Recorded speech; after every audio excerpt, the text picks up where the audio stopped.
Good morning, children. I hope you all have seen my video, the previous video, where I have explained all the causes that was responsible for the rise of the revolt 1857. The causes which were political, social, and religious causes, and the economic causes. And all these causes were responsible for the rise of 1857 revolt. In these causes, I hope you all have heard about how Britishers attacked Indians. In the political cause, they attacked the administration. In the social and religious causes, they attacked the common man, comprised of Hindus and Muslims. And the economic causes, they attacked the zamindars and the peasants. How they were attacked, you need to refer to my video.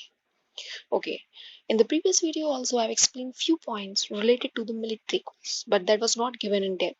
So in this video I'm going to continue with the military cause. So let's start with the military cause now.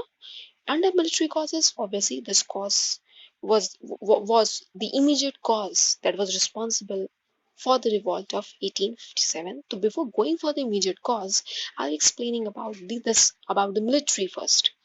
The meaning of military is army. An army comprises of Britishers and the Indians. Britishers used to keep more Indians in the army, and this they have done purposely. They wanted to post more and more Indians in the sensitive area. Over here, in this course, we are going to take in both the sides. We'll be referring both Britishers and Indians in the single cause how Indian soldiers have taken advantages. This we will be doing. So first of all, let's start with the very first cause. We'll be having, I'm going to read all the causes and I'm going to explain one by one. We'll be having poor prospects of promotion, low wages and salaries, feeling of contempt, General Service Enlistment Act, Enfield Rifle, improper distribution of troops, defeat of Britishers in Afghan War. So with the very first cause which you're going to start is poor prospects of promotion. Obviously, they're going to hit the soldiers. They were not leaving anyone in all the sections, be it rulers, be it common man, be it zamindars and peasants. So how could they leave the soldiers, the Indian soldiers? They should have already ascertained this. But obviously, our Indians, they didn't ascertain and they didn't realize. Okay, the very first thing, poor prospects of promotions. They were not giving any promotions to the Indian soldiers. All promotions they have reserved for the British army. Indians were not moving beyond the post of Subedar. They were not giving any salary, the wages, nothing. They were simply, no doubt, no matter Indians were experienced, but they were not being given the promotion. The next, low wages and salaries, obviously, they need to secure, they reserve the wages only to the British soldiers. And the poor and the menial wages they were reserving for the Indian soldiers. The next was feeling of contempt. Contempt, obviously, now Indians, soldiers, thinking themselves as the downgraded Indians. They were feeling of contempt. In the eyes of the Britishers, they looked down upon Indian soldiers. They were not respecting them. They were simply maintaining social distance. They were not thinking them as human beings. They were simply calling them as niggers. Next cause, General Service Enlistment Act of 1857. Now, this act basically they have created this for the Bengali soldiers, and if you remember, Bengali soldiers simply refused to join in the army. They simply wanted to send the Bengali soldiers abroad, but Bengali soldiers refused because in their culture, the abroad, the sea voyage was forbidden. They were thinking some superstitious. They were believing into superstitious and they were not crossing the river. They simply refused to the Britishers, and Britishers have simply made this act purposely for the Bengali soldiers and plus all the Indian soldiers.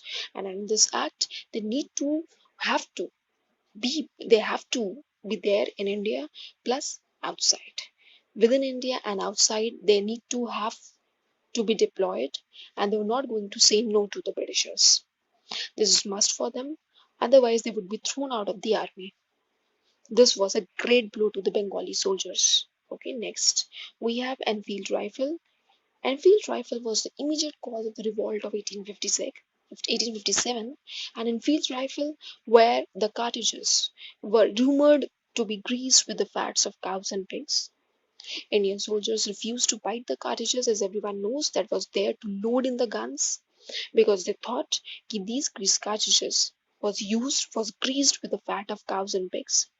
Cow obviously was the secret for Hindus, and pigs was termed unclean to the Muslims.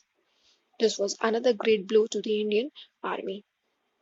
Next, improper distribution of troops. Now, under this point, you have to understand. Now, this point can be the advantages, can be the meritorious point to the Indian soldiers. How come this is be the meritorious point? Improper distribution, what the Britishers have done. They simply deployed more Indians to the sensitive areas like Allahabad, the key places where revolt might take place in Allahabad and in Kanpur. And they deployed less number of British soldiers. Many British officers have realized this mistake. They have simply informed to their authority, but they have not taken any heed. This point was taken as a meritorious point by the Indian soldiers. They were ready for a revolt. They simply started collecting themselves because they were knowing this thing. If they could have gained the strength, they can very well face the Britishers. Next point, defeat of Britishers in the Afghan War. In the Afghan War, the very first time Britishers lost the battle in the year 1842, and this war has given the confidence to the Indian soldiers they too can fight with all their might against the British Empire. So here again, I'll be again repeating you all the causes that were hitting the Indian soldiers. So very first of all, I'm going to start again with poor prospects of promotion so that I can make you understand. Poor prospects of promotion, as everyone has already explained, the promotion criteria was only reserved to the British Army and for the British Army, plus Indians were not being given the promotions. Next, low wages and salaries. They were being given very low salaries and wages, and over here the salaries was really very high for a fresh recruit of the European soldiers. They were simply neglecting these soldiers. Next, feeling of contempt. They were looking down upon Indian soldiers. They were maintaining the social distance. They're not thinking them as human beings. Britishers only gave respect to their own soldiers, to their own European infantry, and Indian soldiers were only there in the army to do the menial jobs. Next, General Service Enlistment Act, as already told you, as already explained you, this act was reserved for the Bengali soldiers, and they have to cross the sea voyage, whether within India or outside India. And Bengali soldiers refused this sea voyage because in their culture, sea voyage was forbidden. There was a superstitious belief among the Bengali soldiers, and these Bengali soldiers refused. So now what Britishers did, they simply made this act purposely to attack the Indian soldiers. Next, Enfield rifle was a turning point. Again, this common cause created the rumor, created the revolt, and this cause was known as the was linked with Mangal Pandey. Mangal Pandey, the hero of the revolt. He was the first soldier who refused to bite the cartridges. And obviously, as I explained to you, these cartridges were rumored to be greased with the fat of cows and pigs. Next cause, improper distribution of troops. The troops were not distributed properly, and this cause was a meritorious cause for the Indian soldiers. They could have taken advantages, and they have taken the advantage. Like in the previous three causes, Indians were beaten, were mercilessly thrashed. They were not knowing how to face the Britishers, but in this cause, they were very well knowing how to face the challenges posed by the Britishers because they were the soldiers and they served in the army for years. They were knowing this very well, how to take advantage of this point. So, whatever in Allahabad, in key places, they were deployed, these Indian soldiers, they deployed and they have started gathering their unity. They started collecting themselves at one place and they started planning the conspiracy. Okay, the next point, again, defeat of the British in the Afghan War. As I've already explained you, in the Afghan War, Britishers got defeated, and this gives confidence to the Indians. Okay, they too can defeat the Britishers, and this really confidence gave them the spirit to fight in the revolt. So I hope so. You've already cleared with all the causes now till now. So again, I'm repeating the very first cause which I have started was political cause. There was a purpose behind the starting of political cause. Why? Because under political cause, they wanted to hit the administration. They wanted to hit the territories. They wanted to take control over the rulers' territories. As I already told you, after Battle of Plassey, they were already conquered whole India, and few states were still left. So for those states, they have implemented their strategies and policies, which I've already explained you in my previous video. If you want, you can refer to that video. Next, they were moving on to social religious causes. They were started interfering the religious life in the society of the Indians. I've already explained you in my previous video. And what they did, they started making acts regarding sati. Widows were now allowed to remarry, and plus the Hindu Law of Property Act, where son only can inherit his father's property when he has to give up his religion. He needs to embrace Christianity. The next cause, economic causes, as I already told you, they were started charging heavy duties on Indian goods. They were sending the imported goods at a nominal duty. They were attacking indigo planters. They were making permanent settlement act. They were making inam commission where they can hit zamindars as well as the peasants. So all these causes I already explained you in the previous video, and now this cause, military cause, I've already explained. So I hope you already understood. So let's move to the another topic now. Now the results, as everyone knows, what could have been the result? Obviously, everyone knows they never fought in a planned way. As everyone over here, as you all know, in all these causes, like in the military cause, only they have taken advantage. In other causes, they didn't know how to gear up the courage against the Britishers. So over here, let's start with the results. So the very first results was lack of coordination, poor planning. So over here and under this, like, let me tell you, let me read out all the results, all the points given in the results. Lack of coordination, poor planning, inferior weapons, lack of leadership skills, disadvantages in communication, lack of unity. The very first thing we cleared among you all, the lack of coordination. There was a poor planning for made by the Indian soldiers, obviously the Indians. There was not at all coordination among the Indian soldiers. That means few soldiers have not at all participated in the revolt, and they didn't want to. The very first of all, if you take the example of Punjab and Kashmir, they were not knowing the revolt was going on in Delhi and other parts of northern part. They didn't want to take participation in that because they were serving the Britishers. There was a lack of planning. They could have planned for the revolt, but there was a lack of planning, and Britishers were very good in planning and coordination, where Indians were lacking. So might be this was a main point for their defeat. And by the time they realized there could be a coordination and the planning, they lost the war. Next, inferior weapons. Obviously, all the weapons Britishers usually reserve for them, and Indians, poor Indian soldiers, they didn't have any weapons. They have only brown bees guns, which they could not compete with the superior weapons which Britishers had during those period. Just because of these weapons, they lost the war. Next, lack of leadership skills. So over here, lack of leadership. The leadership, no doubt, we have a very powerful, very good leaders in the form of Rani Lakshmi Bai, Tantia Tope, Nana Sahab. But obviously, they were leaders. They were only collecting in their own area, in their locality. They were having a local feeling. They were not going. They were not gathering more unity in other parts of India as well. On the other hand, there was the leadership skill, how to lead the army, how to lead in front, how to guide them. This was all the skills which Britishers were excelled in that. And they were having very good generals, General Havelock, General Lawrence, which they fought bravely.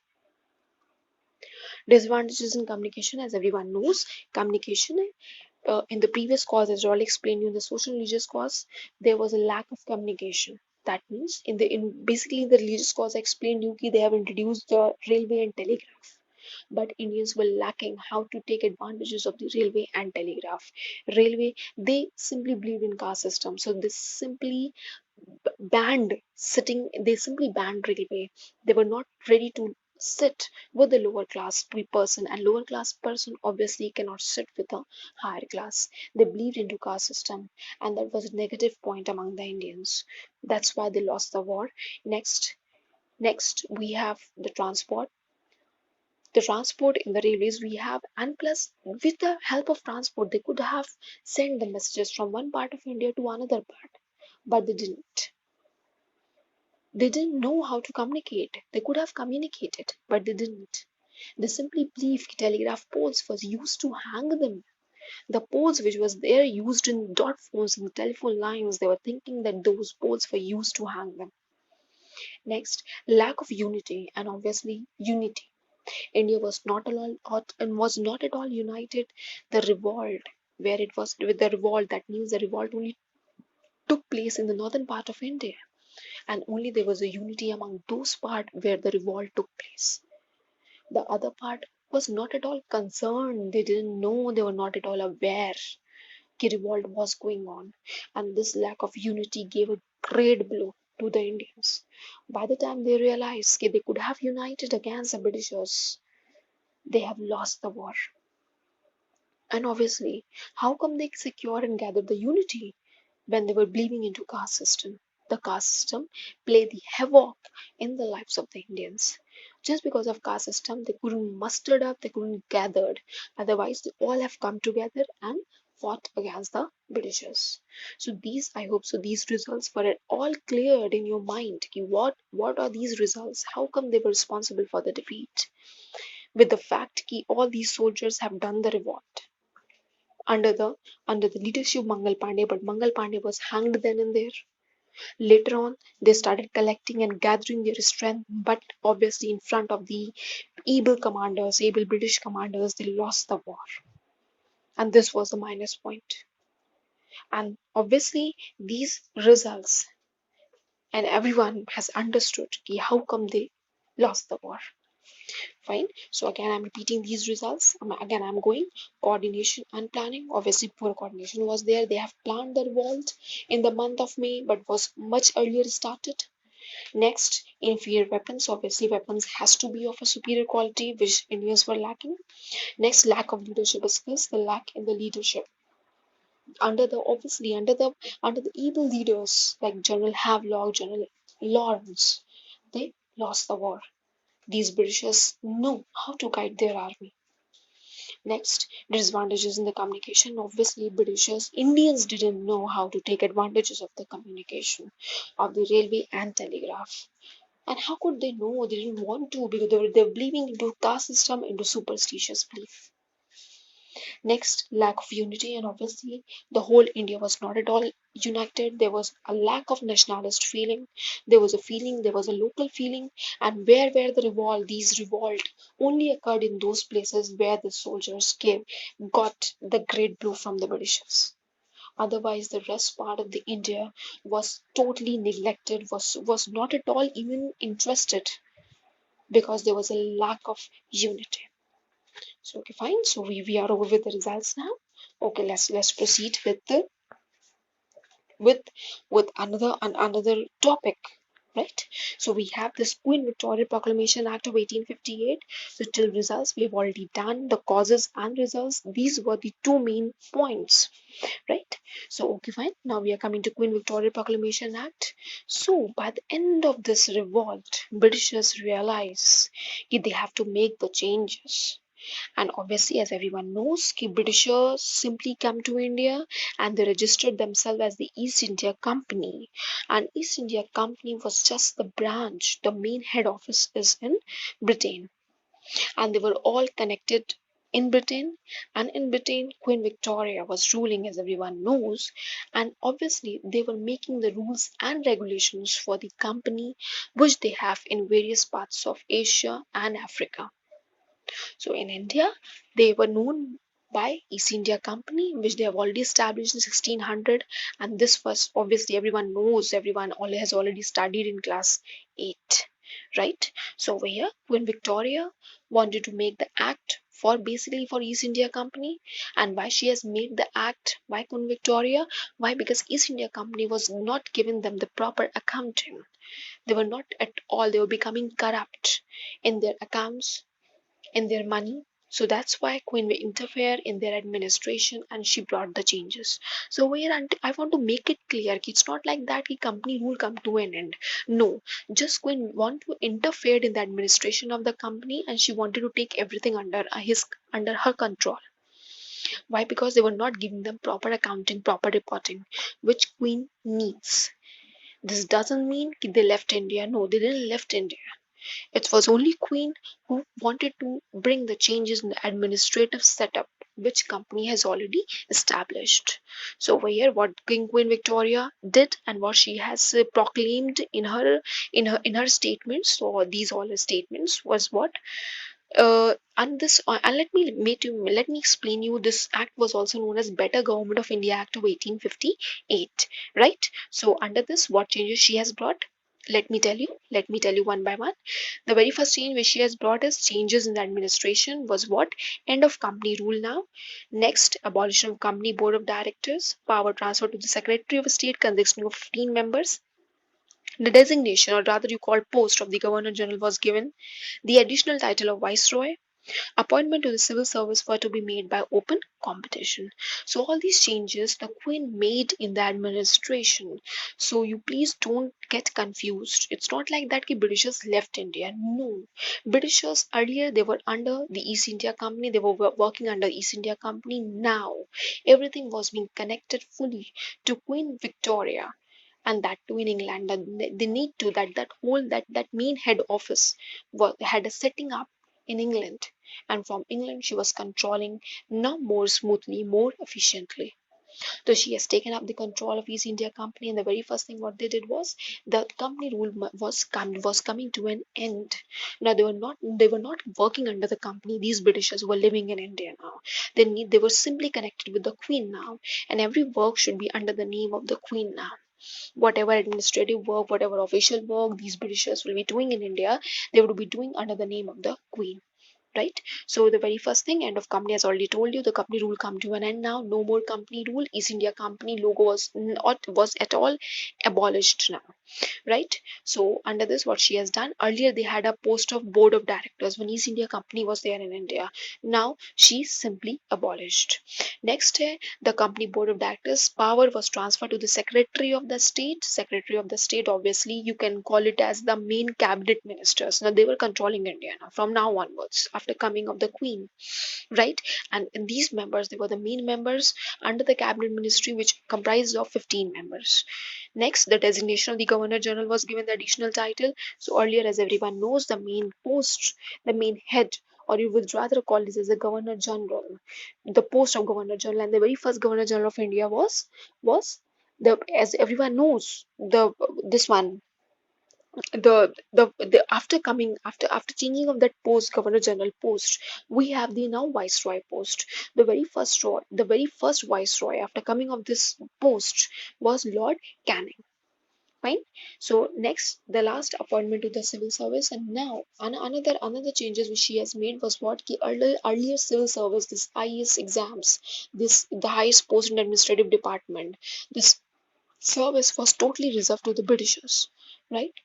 They were the ones who were getting the chance to crack the ICS exams, the IES exams. No, from now onwards, Queen have simply declared it as an open competition. Now, the both exams of IES exams would be held both in India as well as in England.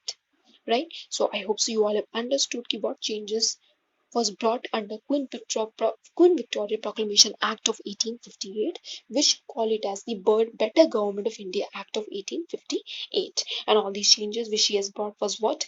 End of company rule now, then abolition of company board of directors, and power transferred to the secretary of the state. The post of the governor general was being given the additional viceroy. And as I told you, who was the first viceroy? He was Lord Canning. And obviously the appointment of the civil services, so everyone knows key because they were discriminating the Indians, so they were not giving it an open competition. So after the changes which was brought in the administration, the whole company now would be under the Britishers, and this IS, the civil service, would be held simultaneously both in India as well as in England. Next, rules regarding the very first thing, because obviously Queen has taken control over India, so she has made the rules first of all for the company. Now she has made the rules regarding rulers and the princes. So obviously everyone knows ki how come they simply hit the Indian rulers and princes like anything in the political cause. But over here, Queen has made the rules regarding rulers and princes, and they have to respect this. So, as everyone knows, Queen interest was clashing with the company's interest, which was ruling in India, because Queen has no intention of ruling in India.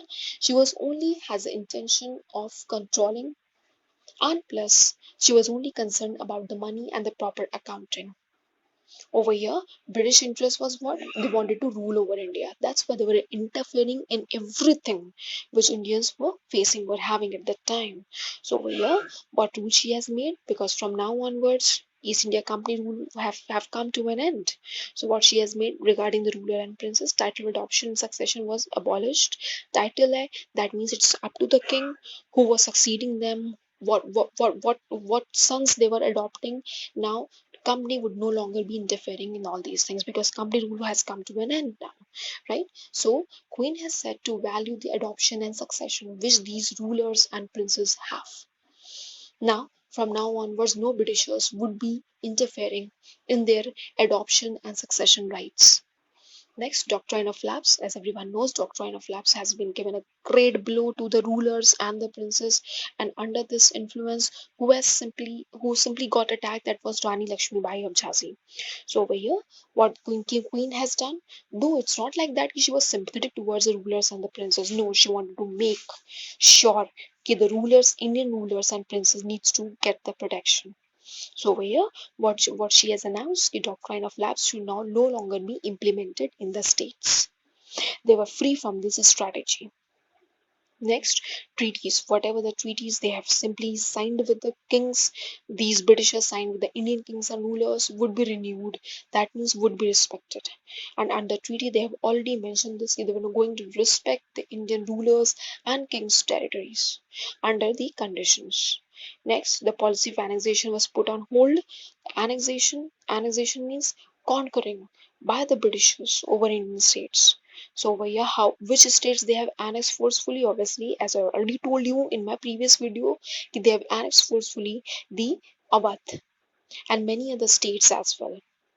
Right? So everyone knows ki how have they, on the pretext of maladministration, they simply forcefully conquering one state after another, and this was put on hold. Simply, Queen said no to all these things. So that means Queen has made the changes regarding East India Company as well as regarding the ruler and the princes, and this was somehow gave a relief to rulers and princes, though their states have already taken control by then, but still, when Queen has taken control now under Queen Victoria Proclamation Act, these things needs to be respected. Okay, let's move to the next slide. Reorganization of the army. Over here, let me tell you, the Britishers after the revolt become very active. They have already realized their mistake, what they did in the revolt. How come they were simply deploying more Indian soldiers, as I already explained you, under the military cause. So what they had did, they simply wanted to reorganize the army, because obviously everyone needs over here needs to be cleared and use your brain. Over here they were reorganizing their army. They were again resetting their army. Which army over here they're talking about? The British army, not the Indians, because Indians obviously was at all defeated, and results you're already knowing that. Fine. So over here, Britishers reorganized their army because they were the very good future ascertainer. They wanted to rule over India, so they wanted to make the future planning, the strategies. So whatever they did the mistake in the revolt, they wanted to improve that so that they can rule more efficiently in India. So how could they reorganize the army? The very first thing which they did was counter and balance the army. Wherever the Indian soldiers were more in number, they started reducing those numbers. They started deploying more Britishers to the key places where they think might be the chances of the revolt. And they simply ignored in the military cause, which I've already explained to you in the previous. Next, demotion of Indian army. Then they started, obviously earlier also they were not giving the promotion. Now this time also they were demoting the Indian army. Fine. Next, mixing of soldiers in the army, because they were very much this statement. See, this cause you need to be very much careful about. What? How come they were mixing? That means they were simply keeping the soldiers irrespective of their caste, color, and creed. And over here, if soldiers were intelligent enough, if they were wise, they could have easily taken advantages of the mixing of their cultures and caste. But obviously the very minus point of Indian soldiers was what? They were believing into caste system. So when Britishers mix these soldiers, that means now they have to work with the lower class and the upper class. The feeling of discontent prevailed among the army. Next point, exclusion from artillery and arsenals. Over here now, artilleries,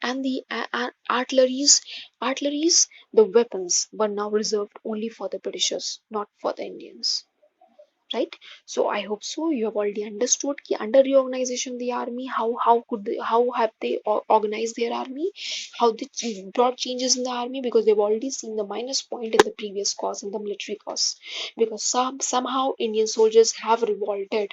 Why? Because they have taken the advantages in the few point, and I already explained you which 2 points, when they have not properly distributed the troops, and plus they lost their prestige in the Afghan war. So all these things they were not going to repeat it now. So Britishers simply brought changes in the army. Right? So again I'm repeating, the very first thing which they did was counter and balance check. They were keeping more Britishers in the key places where the chances of revolt took place. Next, demotion of the Indian army. Over here, they started demoting the Indian soldiers, and they will start promoting their own soldiers. As it is, they never demoted, they were never promoting them. Next, mixing of soldiers, because they were knowing this very well, they were blaming into these soldiers were blaming into caste system. So they started mixing these soldiers, irrespective of caste, color, and creed. They were coming together and working together. And over here, if our Indian soldiers have used their brains, they could have easily gathered and mustered up the unity. Next point, exclusion. And over here, what Britishers did was now the whole weapons. Now they were only being provided the menial weapons. Now, I mean, they were not even providing them the weapons, right? Now the weapons, the artilleries, and the arsenals were only reserved for the Britishers, right? Okay. Next. Now, as in the previous slides, I already explained you what they simply brought changes regarding the rulers, the princes, right? Before that, how have they reorganized the army?